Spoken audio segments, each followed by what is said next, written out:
Tuh, demikian juga ciri orang yang bertakwa di ayat yang lain, wasari'u ila maghfiratin min rabbikum wa jannatin 'arduha as-samawati wal ardh u'iddat lil muttaqin. Siapa itu? Alladzina yunfiquna fis sarra'i wad dharra wal kadhiminal ghaidha wal 'afina 'anil nas wallahu yuhibbul muhsinin. 4 kali disebut, semuanya berkaitan dengan akhlak. Apalagi yang bertakwa lagi enggak? Yang bertakwa itu misalnya di ayat berapa? Di yang pendek kan, di yang sedang itu misalnya alladzina istanibuna kaba'iral itsmi wal fawahisha illal lamam, itu yang bertakwa juga itu, yang menjauhi perbuatan dosa-dosa besar kecuali dosa kecil dan seterusnya. Tuh, terus apalagi bertakwa sudah, mau sebut siapa orang baik itu, apalagi muhsin jelas baik, itu berkaitan dengan sesama ya. Misalnya ibadur rahman wa ibadur rahmanil ladzina yamshuna 'alal ardi hauna wa idza khatabahumul jahiluna qalu salama. Langsung disebutnya malah di situ. Hamba-hamba yang dikasihi oleh Allah, surah Al-Furqan ya, ayat 63 itu. Siapa mereka? Yamshuna 'alal ardi hauna wa idza khatabahumul jahiluna qalu salama. Laki-laki berkaitan dengan apa? Akhlak. Baru kemudian walladzina yabituna li rabbihim sujadan wa qiyama. Nah, ini lanjutan ayatnya semuanya berkaitan dengan itu. Ya, dan seterusnya. Itu jadi betapa penting akhlak dalam Al-Qur'an. Itu poin kedua apa tadi? Ciri kelompok orang yang baik semuanya, mayoritas ukuran utamanya adalah berkaitan dengan akhlak. Kemudian apa lagi? Bahwa akhlak dalam perspektif Al-Quran itu begitu penting karena apa? Semua tujuan utama ibadah yang disyariatkan Allah itu untuk meraih akhlak yang mulia. Ini yang ketiga. Ambil contoh sholat misalnya. Sholat itu disebut di Al-Quran, tujuan utamanya tadi misalnya apa? Ya, yang pokok aqimis sholata li dzikri. Tapi ternyata kita temukan fawailul lil musholli alladzina hum an sholatihim sahun. Celakalah orang yang sholat. Loh, orang sholat kok celaka? Siapa mereka? Alladzina hum apa? An sholatihim. Orang yang celaka itu orang yang lalai dari. Ayat ini tidak mengatakan alladzina hum fi sholatihim sahun, orang yang lalai di dalam sholatnya, enggak. Seandainya bunyi ayatnya itu mengatakan alladzina hum fi sholatihim sahun, orang yang lalai di dalam sholatnya, ya kita sering kena itu kan. Sholat kita itu tiba-tiba teringat apa, terpikir apa gitu ya, misalnya gitu ya. Dan itu banyak temennya biasa aja kira-kira gitu. Tapi yang dikecam itu alladzina hum an sholatihim sahun. Siapa mereka itu? Yaitu fadzalikal ladzi yad'ul yatim wa la yahudzu ala ta'amil miskin. Tuh. Orang sholat kok pelit, akhlaknya buruk, itu fawailul, celaka dia. Tuh. Kemudian apa? Masih sholat misalnya, itu inna sholata tanha 'anil fahsya'i wal munkar. Puasa misalnya, puasa itu la'allakum tattaquna, moga-moga atau semoga kalian menjadi orang bertakwa. Orang takwa itu siapa? Ya tadi kembali kan pasal yang menyebut yang paling maksimal orang bertakwa adalah yang bersosial dengan baik. Itu puasa. Apalagi haji. Haji itu malah lebih tegas dikatakan betapa ukurannya akhlak. Al-hajju asyhurun ma'lumat faman farada fihinal hajja fala rafatha wala suqa wala jidala fil hajj. Meskipun nggak mudah juga ya Pak Saiful, alhamdulillah sudah haji nih Pak Saiful itu. Jadi apa namanya ya, barakatil Quran ya. Jadi habis pengantin baru langsung berangkat dari sama istri itu. Kan sampai harus minta doanya gimana caranya agar pengantin baru bisa berangkat, itu penting itu. Jadi, ya bapak aja kan sudah berapa tahun nikah baru berangkat sama ibu. Kalau berangkat haji pertama 2003 itu sendirian. Jadi lucu loh itu, ini sekitar tahadus demi nikmah juga ya.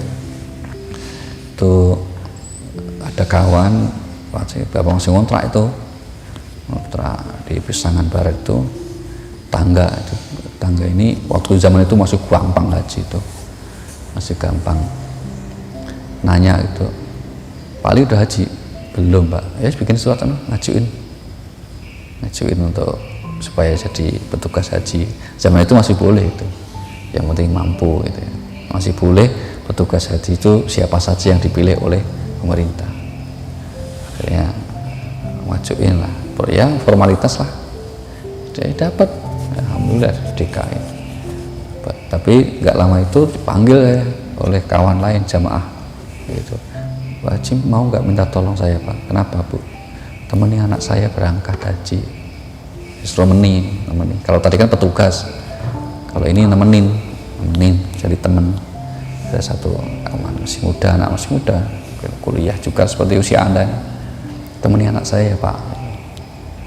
Saya bingung kok dapat jatah 2 tahun itu 2003 itu. Maka bilang ke almarhum Pak Kiai Ali Mustafa Yaakob, ini pripun nih, gimana nih kok dapat 2 gitu. Jawaban beliau gini, kalau niatmu pengen cari duit ya jadi petugas, nah itu bisa haji nanti dapat duit. Betul, besar itu duitnya itu katanya gitu. Tapi kalau niatmu pengen ibadah ya temani orang itu, jangan jadi petugas gitu. Yang niat kita ibadah ya akhirnya apa, cari pilih yang kedua kan. Yang pertama itu akhirnya saya kasih temen, ternyata boleh diganti ya, dosen juga di PTIG itu, namanya Ustadz Marhaban Abu Bakar, orang Aceh, dosen tahfidz dulu. Itu artinya Pak ya, itu saya selalu motivasi anak-anak untuk kalau orang Quran itu tidak usah takut urusan ke Mekah, itu mesti prioritas oleh Allah, itu diprioritaskan untuk memanggil hamba-hambanya yang berkhidmat kepada Al-Quran gitu. Pokoknya begitu. Jadi kalau orang Al-Quran katanya senantiasa, mesti ada hal-hal yang nggak beres tuh kalau sampai kok kelihatannya sulit untuk ke Mekah itu. Kalau Al-Quran mesti itu oleh Allah itu diprioritaskan itu. Jadi Dhuyuf Rahman, tamu-tamunya Allah. Anda nggak usah mikir gimana caranya, nggak usah, serius nggak usah mikir caranya itu. Wong dulu pertama kali umroh itu juga aneh, jalannya itu aneh banget itu, tahun 96 itu baru selesai PTIG, sudah masih kayak nggak punya paspor juga nggak punya, gimana ceritanya itu. Tiba-tiba itu ada kawan yang mau mengumrohkan neneknya, umroh Ramadan akhir, itu paling mahal, namanya umroh Lailatul Qadar. Itu harganya sama dengan haji plus itu, umroh Lailatul Qadar itu.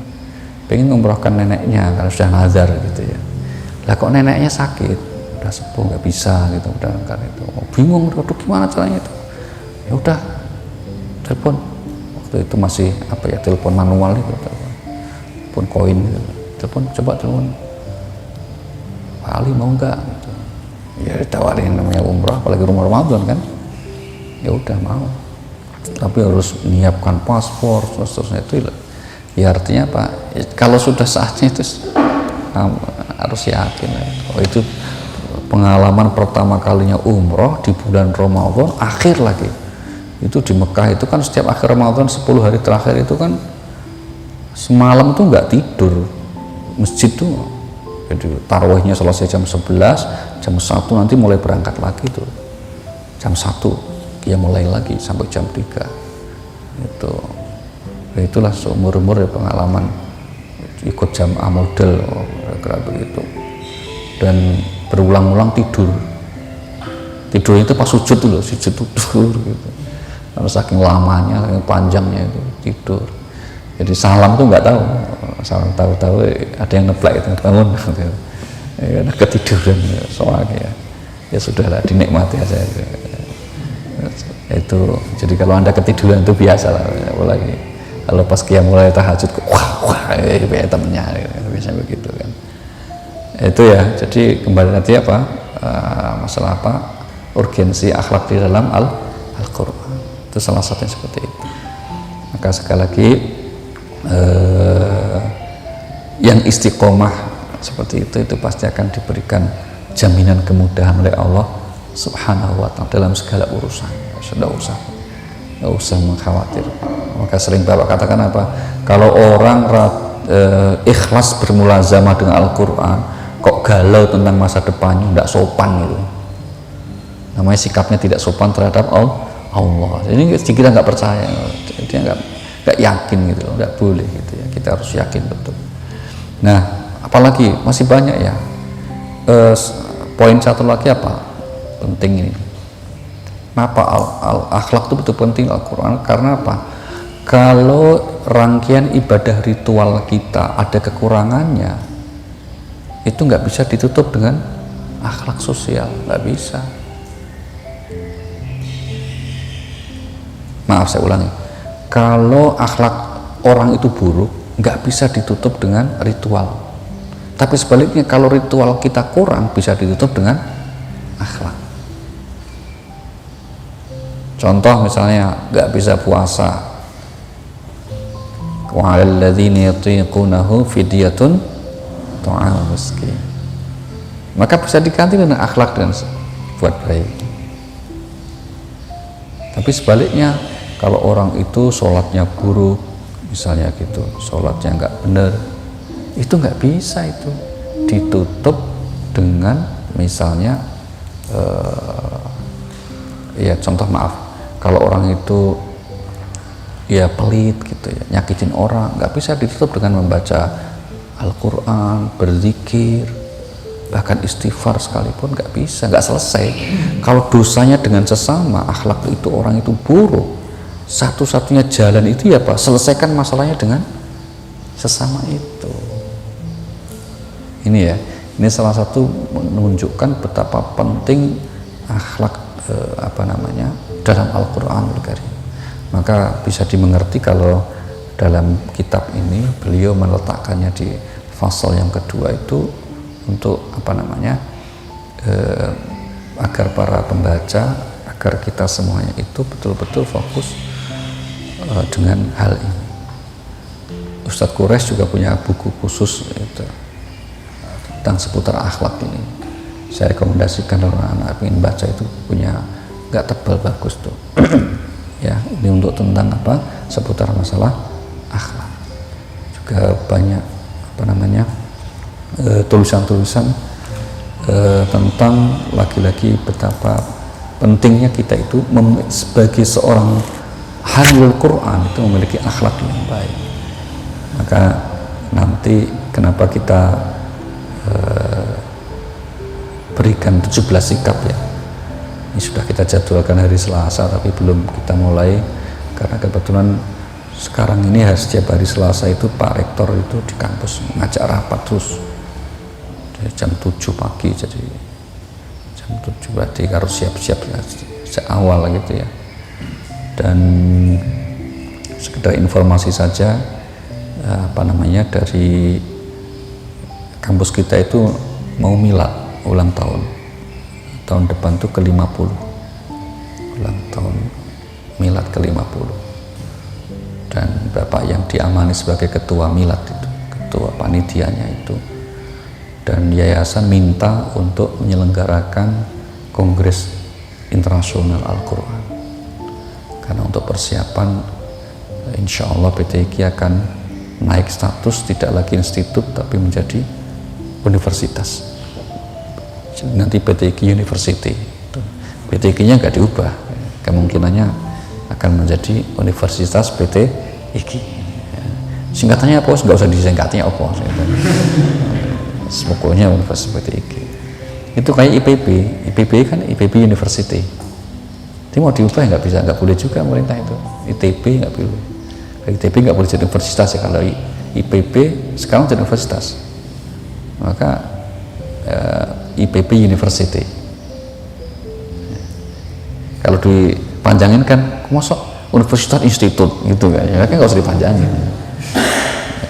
Universitas IPB sama dengan Bank BRI, Bank BNI. BNI itu apa ya? Pokoknya bank itu nggak usah dipanjang-panjangin gitu. Ini kira-kira salah satu hikmahnya, maka kita punya tugas amanah yang apa namanya harus ya semampunya ditunaikan, semampu-mampunya. Nanti akan seperti apa, karena situasinya sedang corona begini ya. Ini jadi hari-hari ini tuh amanah yang diberikan umat itu cukup banyak gitu, Bapak itu. Sekaligus juga nanti September itu sebagai Ketua Panitia Mukernas Musyawarah Kerja Nasional Ikatan Persaudaraan Imam. Kalau IPIM itu dulu pendirinya itu guru kami, Allah yarham Pak Ali Mustafa Yaakob itu yang mendirikan IPIM, Ikatan Persaudaraan Imam Indonesia. Itu ketuanya adalah ex officio, ketua umumnya itu Imam Besar Istiqlal. Nah, ini akan mengadakan Mukernas nasional, cuma kan corona kan, tadinya Juni itu. Tapi kan mungkin akan bentuknya pakai apa, teleconference. Nanti seperti apa ya, mudah-mudahan diberikan kelancaran, kemudahan dari Allah Subhanahu wa taala dan seterusnya gitu ya. Jadi kembali ke seputar akhlak tadi ya, bahwa sering kami sampaikan kan, orang alim itu ya tentu bagus sekali, tapi saya percaya bahwa kealiman itu ada faktor juga apa, faktor given, anugerah itu loh. Sedangkan akhlak itu achievement, harus kita perjuangkan. Itu paham nggak? Paham nggak? Belum, kira itu. Saya ulangi ya, menjadi alim itu ada faktor anugerah. Ya kita harus belajar sungguh-sungguh serius, tidak ada pinter gratisan gitu ya. Mesti harus diperjuangkan. Tapi itu tidak mungkin kemudian alim dalam semua hal kan? Karena ayatnya kullu ya'malu ala syakilati. Katakanlah setiap orang itu akan bekerja tidak sesuai dengan talenta yang diberikan oleh Allah. Maka alim itu, mohon maaf ya, sekarang kalau kita lihat orang paling alim misalnya Pak Gus Baha, ya, paling alim lah, alim. Tapi saya nggak yakin bahwa beliau itu nanti bisa membuat alim anaknya misalnya, atau santrinya misalnya. Maka ada faktor anugerah, dianugerahi oleh Allah sedemikian rupa kealiman. Itu. Maka santri-santri mahasiswa misalnya, meskipun kurikulumnya sama, gurunya sama, dosennya sama, tapi kan nanti kan perolehannya beda-beda kan. Karena apa? Itu dia ada faktor anugerah itu. Tapi kalau akhlak itu sepenuhnya itu ada pada aspek manusianya yang harus memperjuangkannya untuk meraihnya. Bersikap jujur, bersikap suka menolong temannya, bersikap rendah hati, itu kita ya yang harus berjuang untuk takhalluk tadi, untuk membiasakan diri itu kita. Meskipun ya la haula wala quwata illa billah, semua juga anugerah Allah gitu ya. Tapi paling perannya itu, posisinya seperti itu. Gitu ya. Maka kemudian antum misalnya sekarang kita semua sedang tadabbur Al-Qur'an, belajar Al-Qur'an khususnya. Sehingga kalau kemudian kita tidak alim dalam matematika, fisika, biologi misalnya gitu, ya ini emang kita nggak belajar. Dan seandainya ingin dipaksakan belajar, kayaknya tuh nggak ada bakatnya lah, kira-kira gitu kan. Ini wajah-wajah nggak bisa matematika kayaknya itu. Ada yang dulu pintar matematika, ada nggak? Siapa? Hah? Firman. Itu palingnya penambahan, pengurangan, perkalian, pembagian pun jarang kan, gitu kan. Artinya ya sudah, terima aja. Umum apalagi ya, makanya. Tapi ada anak yang jago matematika gitu ada. pinter. Ada yang metode Kuman itu 100 soal 5 menit selesai, bener semua. Ada kasih soal matematika 100 soal, lihat gitu langsung selesai, bener semua. Ada anak yang dianugerahi seperti itu. Tapi ada anak yang jangankan ngerjain soal, baru lihat judul matematika pusing itu ada gitu. Apa lihat wajah gurunya tambah pusing jadi gitu ya. Itu contoh-contoh. Maka anugerah Allah itu masing-masing orang berbeda-beda. Tapi kalau akhlak itu sepenuhnya kita yang punya otoritas untuk mengendalikannya, berjuang memohon kepada Allah sampai usaha sungguh-sungguh supaya, karena apa, ini sikap yang memang harus kita perjuangkan. Kalau kealiman tadi itu, maka kenapa ke dalam di sahabat Nabi itu juga orang alim, sahabat Nabi itu macam-macam, enggak semua, tapi semua kita yakin akhlaknya mulia, akhlaknya luhur, meskipun dalam level para sahabat ya tentu berbeda dengan akhlak Rasulullah SAW yang sempurna. Kalau sahabat kan kesempurnaannya levelnya di bawah Rasulullah gitu. Tapi kalau kealiman ya tetap berbeda-beda. Bahkan tidak sedikit yang para sahabat itu yang mohon maaf ya sederhana sekali cara berpikirnya itu, dalam tanda petik tuh nggak sampai S1 lah kira-kira gitu kan. Kalau seperti sahabat misalnya siapa, Anas bin Malik itu kan sudah lewat itu, para excellent lah, lewat beliau kealiman hadisnya itu. Anas bin Malik, Abu Hurairah ya toh? Terus kemudian Sayyidah Aisyah radhiyallahu anha, itu semua top hadis. Maka ada 7 sahabat yang paling banyak meriwayatkan hadis gitu kan. Tafsir misalnya Ibnu Abbas gak ada yang ngalahin tuh. Baru kemudian siapa, Ibnu Abbas, terus Khulafaur Rasyidin, terus Ka'ab bin Malik ya, Ubay bin Ka'ab, masalah itu nama-nama sahabat yang jago dalam bidang tafsir Quran Karim. Dalam fikih misalnya Mu'ad bin Jabal Al-Nasori. Dalam praktek zuhud siapa, Abu Dzar Al-Ghifari, seterusnya. Dalam dagang siapa, bisnis Abdurrahman bin Auf, Utsman bin Affan, sahabat-sahabat top dalam bidang itu. Nah yang lain apa ya, kan jumlah sahabat itu 114.000 ketika Nabi Muhammad itu, yaitu kemampuannya berbeda-beda, tapi umumnya akhlaknya baik, Masya Allah. Gitu ya. Di pasal ini sekali lagi mudah-mudahan Anda semua bisa memetik hal yang paling penting, yaitu apa, kita pelajari ini untuk kemudian senantiasa sedapat mungkin kita amalkan.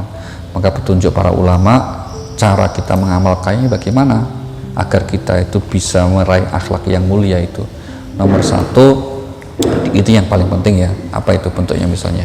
Ya kita mesti bergabung bersama orang-orang yang akhlaknya mulia. Yang kedua apa? Usahakan untuk membaca kitab, buku-buku, informasi yang baik, yang bermanfaat. Jadi hindari membaca hal yang tidak bermanfaat. Itu yang kedua. Kemudian yang ketiga apa? Yang ketiga mentadabburi betapa luhurnya kalau kita memiliki akhlak yang baik. Yang keempat apa? Betapa buruknya kalau kita sampai tidak berakhlak. Itu harus kita bayangkan itu. Buruk sekali kalau orang itu nggak berakhlak. Yang kelima apa? Jangan lupa berdoa, mohon supaya diberi kemampuan untuk senantiasa berakhlak yang baik. Salah satu doa yang diajarkan Rasulullah, ada yang tahu nggak? Agar kita diberikan akhlak yang baik. Doa ketika bercermin, ada yang hafal? Allahumma kama hasanta khalqi fahassin khuluqi. Itu kalau bercermin jangan hanya gitu ya, doanya itu penting. Ini kelamaan gini-gininya rambutnya. Allahumma kama hasanta khalqi fahassin khuluqi. Ya Allah, sebagaimana engkau telah membaguskan ciptaanmu, yaitu aku, maka baguskanlah akhlakku. Fahassin khuluqi. Nah, itu dibaca dengan sungguh-sungguh, dengan serius, insya Allah untuk kita semua akan dianugerahi oleh Allah memiliki akhlak yang baik, insya Allah. Baik, kita cukupkan, nanti kita akan lanjutkan untuk haji kita.